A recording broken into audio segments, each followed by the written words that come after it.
আসসালামু আলাইকুম। সবাই কেমন আছেন? আশা করছি ভালো আছেন। সবাইকে পবিত্র ঈদ উল ফিতরের অনেক অনেক শুভেচ্ছা। ঈদ মোবারক। থেকে ওঠা হয়েছে অনেকক্ষণ আগে, কিন্তু ভিডিও করা হয়নি এতক্ষণ। এখানে লাচ্ছা সেমাই রান্না করব, খুব অল্প পরিমাণে রান্না করব।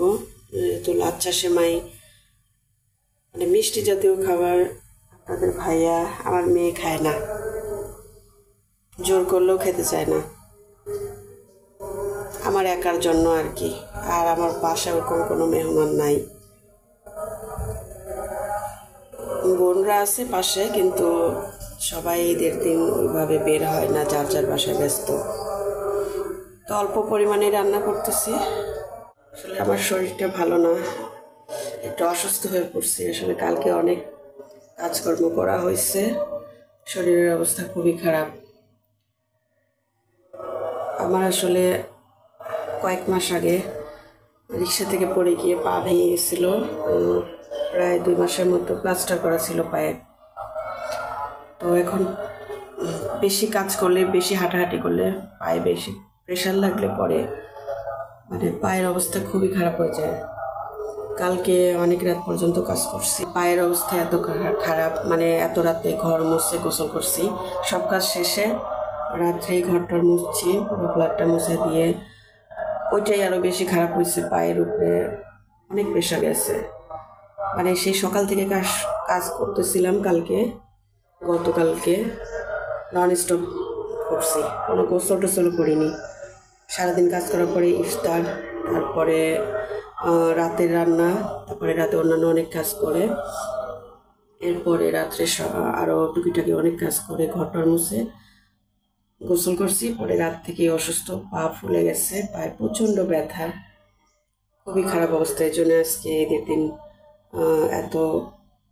অনেক ভোরে উঠি ঘুম থেকে, কিন্তু আজকে একটু বেলা হয়ে গেছে। যদিও আপনাদের ভাইয়া বাসায় এখন এই মুহূর্তে নাস্তা করবে না, ওরা আপুর বাসায় নাস্তা করবে সকালে।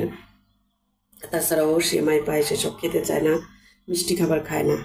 আমি ঝালটাই সবসময় তাড়াতাড়ি রান্না করি, কারণ মিষ্টি কোনো খাবার খাইতেই চায় না।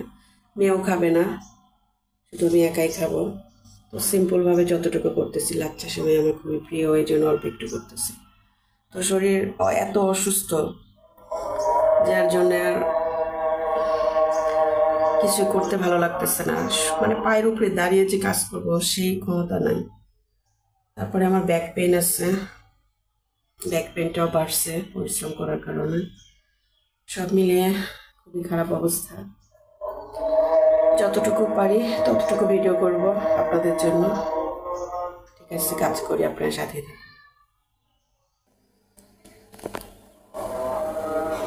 সবাইকে আবারও ঈদ মোবারক, ঈদের অনেক অনেক শুভেচ্ছা। আর হ্যাঁ, আপনাদের বলতে ভুলে গেছে যে আমার মেয়ে অনেক রাত্রে মেহেদি দিয়ে দিচ্ছে, আমি ঘুমাবো, তারপর সে জোর করে মেহেদি লাগাই দিছে। এই ডিজাইনটা কমপ্লিট করতে পারিনি, আমি ঘুমাইয়া গেছি, পরে আর নিতে পারিনি। এই যে এতটুকুই দিতে পারছে, বলছি কালকে দিও, আমার খুবই ক্লান্ত শরীর, যতটুকু পারছে দিয়ে দিচ্ছে। ছোট মানুষ, এখন আসলে এত খারাপ লাগে, মেহেদি টেহেদি দিতে ইচ্ছা করে না, সংসারে কাজকর্ম সব মিলিয়ে আর ইচ্ছা করে না মেহেদি টেহেদি লাগাইতে। মেয়েই প্রায় বছর খানিক হলো মেহেদি দেওয়া একটু একটু শিখছে, ও নিজেও দেয়, আমাকেও জোর করে দিয়ে দেয়। এই যে আমার সেমাই রান্নাটা হয়ে গেছে।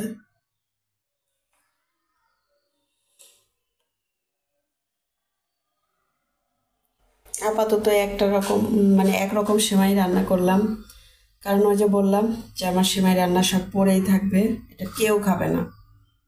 তো একটু জর্দা সেমাই রান্না করতে চাইলাম, ওটা পরে করব। আসলে একটু জর্দাও রান্না করতে চাইছি, সেটাও হয়তো এখন করতে পারবো না, যেহেতু মিষ্টি খাবারগুলোর চাহিদা খুবই কম আমার ঘরে। তাই আস্তে আস্তে আজকাল পরশু এভাবে করে করি। আমি একদিনে সব করি না, কেউ খায় না, যতটুকু খায় খুবই সামান্য পরিমাণে করব, একসাথে প্রেশার নেব না, খাওয়ার লোক নেই।